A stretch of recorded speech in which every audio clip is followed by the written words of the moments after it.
But so when you write a song, is that true for the song then as well? Even before the artwork and everything comes in, that you have a kind of a narrative or a visual Absolutely. image? Visuals are, I think that's how we write songs. Okay. Really, like when we're writing, it's like what setting does this song take place Right. in? You know, where am I writing this? Where am I going to listen to this? And where am I going to get the best feeling listening to this? I think that's really important, because what's really important also when you're listening to songs is when people listen, the best thing is imagining like where you want to be while you're listening, or like pretending that you're in a movie. You know, Right. isn't that such a great feeling? So we kind of write songs that try to do that. So with Week then, what was kind of the visual concept or the setting for it? It's sort of a typical party setting, specifically for Week, kind of like in college or university. Right.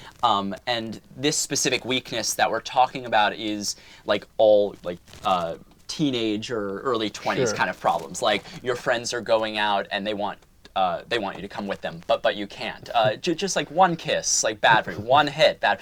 And we're kind of wanted to set like a dark party setting where all these temptations are coming at you and you're just so confused, and then you finally kind of give into it, you know? And well, being a musician and traveling around the world now and getting a bit of fame, are there more temptations now? How do you mean? Because the song is about kind of balancing temptations. Yeah. And so have you found that? I haven't noticed funny. more. Have you? Have you? I don't think I haven't noticed any more temptations. I feel like the more work we do, the more work we want to do to keep furthering our career. So it almost, the more we travel and work, the more focused we get. So I don't That's know. good. And then, well, sonically, the song. Is that concept of that visual concept, is that there first and then you start working on the music, or can it be the other way around? It depends on the song. Okay. I think if the song is really lyric based, the way Week is, we usually want to start with a lyric concept, because I think the first thing we thought of for Week was the punchline of the song. We call it is, I should stay strong, but I'm weak. Right. And like that was the most important thing in the song. So once you know that that's the point of the song, kind of every other lyric and every other bit of production, you craft it so that it all points towards that. So like you make the verses really small and sparse. No, thank you is what I should have said. Building up to I should stay strong, but I'm like full on huge EDM drop. So like basically everything falls into place once you know the most important moment of the song. And you mentioned that you've been writing, well, for 7 years until I'm Ready. So what was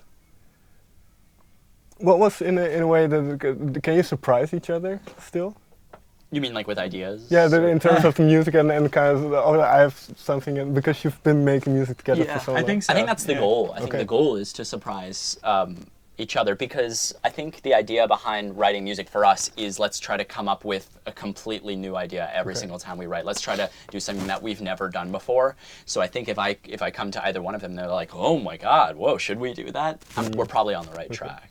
Yeah, I mean, Ryan and Jack do most of the writing together, and it's kind of a cool process because then I get to hear it once the idea is a little more formed, so they get to kind of get this like outside perspective after they've kind of developed the concept. And when they played me a song like I'm Not Famous, which is on our album, it just completely blew me away because I'd never heard a song with that kind of concept before. Okay. So like the song goes through different stages and it keeps surprising different people along the way, like from each other, and then when it gets to the fans, hopefully it has a similar reaction. Okay.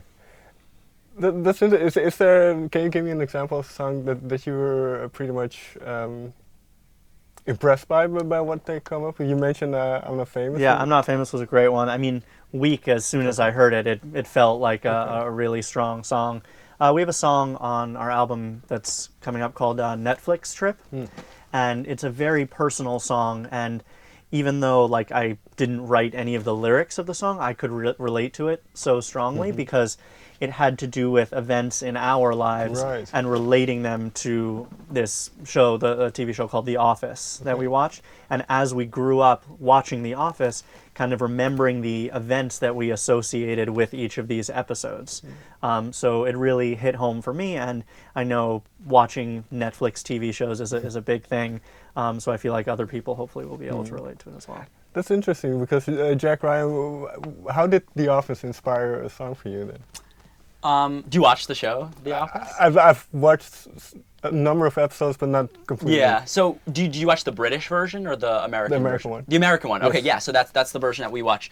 As a show, I don't think we had ever seen a show that really had every single facet of life. There was comedy, Right. and there was such strong emotion, and there was so you could connect to the characters so easily. Like growth in the characters, Yeah, and and the- awkward moments and victories. Yeah, and the characters went through just the most raw, real situations, and you just so connected. There was like loss, there was like death there, and there was leaving each other, and really strong relationships, and it just had every part of life. So I don't know, we were just really, really connected to it. And I think, like Adam was saying, we were watching it starting when I was 7 or 8, Right. up until when it ended, which was just a couple days ago. So I kind of grew up on The Office. So I have such a personal connection to it. We all do. Okay. And then I also wrote a line down from Drama, which says, "We traded our boring lives for MTV storylines." I wonder where that line came from. Where did that lie? We wrote drama about like the world's stupidest, smallest problems that everybody makes a big deal over. We wanted to write about how there are actually real problems going on in the world, and most of what people are. Is it? Yeah, it's good. You keep going. Oh, okay. Yeah, there are actually like real problems in the world, and most of what people talk about is stupid drama with he said that she said, like Right. Yeah, whatever. it's what youth culture is running on right now. And Yeah. we wanted to point out that it is so pointless, but even we are kind of falling for it as well, and it's kind of hard to get out of that. Yeah, so basically we traded our boring lives for MTV. Do you guys have MTV? Sure, here? sure. Yeah, it's like the Temptation Island kind of thing. So like those kind of storylines that are just like overblown drama, and that's like starting to become what our actual lives are. It's kind of an interesting idea. But yeah, are you then actively kind of fighting against that and trying to? I try I to. think- Yeah, Sorry. I try to. I try to kind of look at, okay, what are real problems that you should actually Sure. be getting upset over? Let's filter out all of the nonsense. Although it's so easy to fall back into it as soon as something happens in your Right. life. It's so easy to be like, oh my God, did you hear about this? Instead of, Gossiping, yeah. calm down, it's not that big a deal, you know. Yeah, I think one of the important thing with the song is that we're bringing awareness to it, and it kind of leaves it open for people to make their own choice, Sure. whether they want to continue focusing on that or kind of look at other issues.